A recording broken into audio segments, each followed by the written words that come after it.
Whenever you are, Martine. Okay, let's do it. So how long have you been making jewelry? I've been making jewelry my whole life. I started kind of just as a kid. I had this babysitter that got me into stringing beads. Like, she took me to the hobby store, and I think she was trying to keep me busy, and we got like all of these random, amazing, colorful beads, and then from then on, it was like my passion. So I just kind of started stringing beads, and then I made some pretty cool stuff. I think my first necklaces were really awesome, and my mom loved them, and she wore them to work and showed them off to her friends, and so they kind of wanted to get some also, and she started hosting trunk shows at my house as a kid. So we would have like wine and hors d'oeuvres, and she would invite her friends over. And so really early on, I would say I was probably like 12, I was like making like a couple grand at these trunk shows. So we just kept doing those, and that was always my like after school job. I think I had one other job at a pottery studio, like polishing and glazing pottery, making like $4 an hour. So that was like a short-lived job. I realized that I was much better off just like making necklaces and selling them. So I've always just kind of, it's always been like my outlet. I feel kind of like my hands are really busy, and I always need to kind of like be doing something. So even when I was watching TV, watching movies, I'd want to be kind of like making something and just like tying knots and doing things. And like I said, it really just kind of became a source of income for me as a kid. So I realized that it wasn't just a hobby, that it kind of was a hobby with legs. And I think the point where it really tipped was when I started working in the fashion industry. I was working at DKNY, and they saw the stuff I was wearing and wanted to see more. And then I eventually ended up designing jewelry for the runway shows.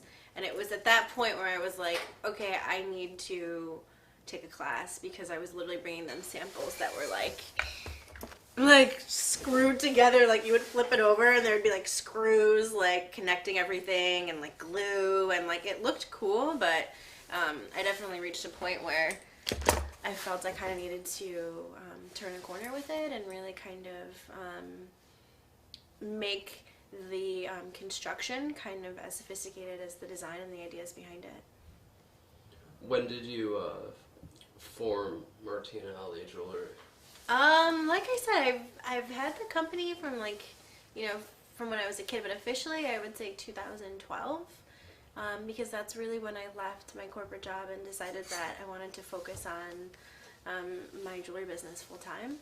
So I'd say 2012 was like the official paper forming of the business.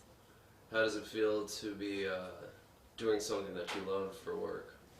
It's kind of bittersweet, because I have moments of kind of missing that structure, and for me that's the biggest challenge, is creating a structure for something that comes to me so freely. You know, I'm not a very structured person by nature, and even the way I design, I don't sketch first. I often just kind of like dig into the materials and start putting them together. So kind of like putting that like free-spirited approach into a structured business is kind of the biggest challenge for me. So I think doing it full-time feels like the right thing to do, and I feel like I don't have any other option, but it definitely creates like a different framework that really does kind of put, I don't want to say pressure around it, but it definitely kind of like brings something you love into a much more serious kind of like expectation-based daily grind, you know? Totally. What would you say your greatest influences are?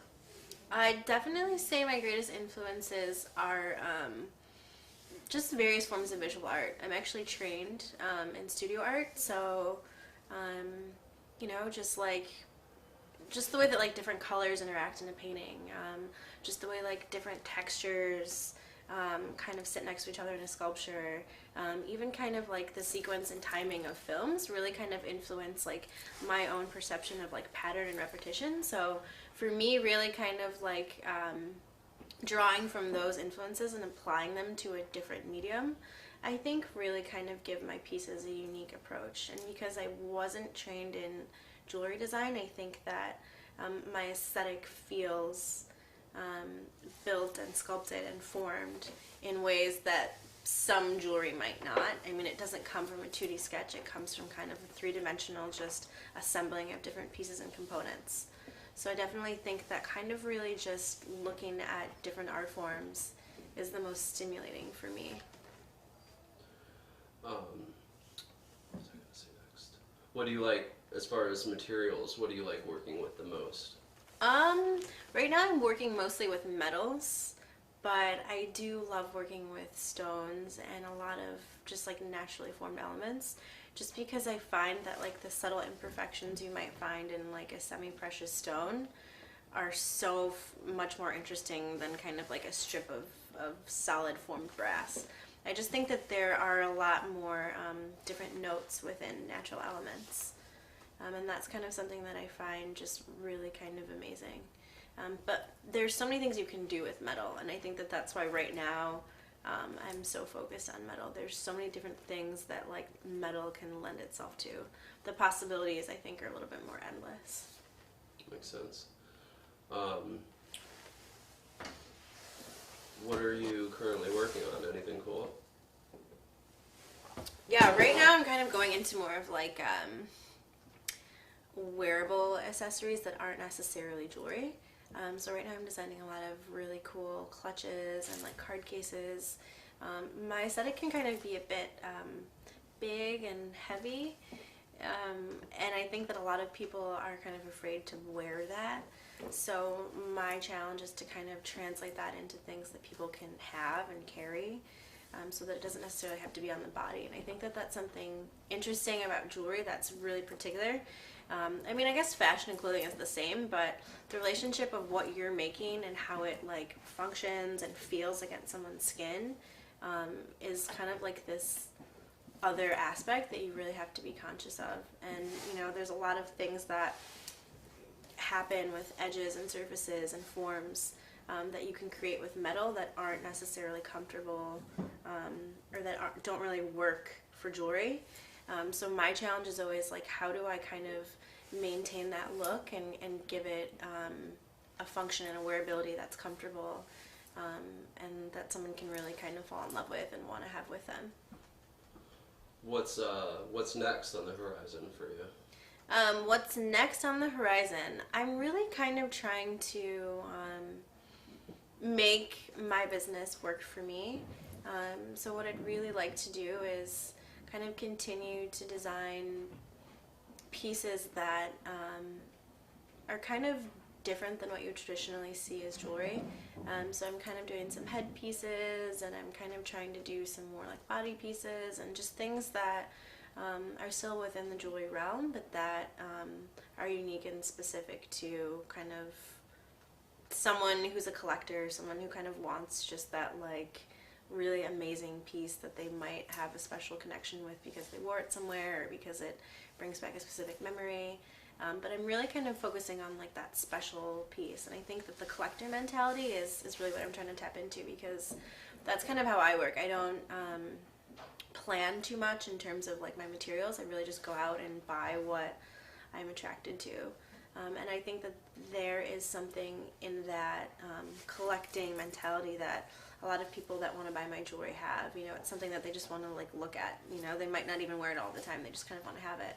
So I'm really kind of trying to design special pieces, and I'm also trying to do more one-of-a-kind pieces.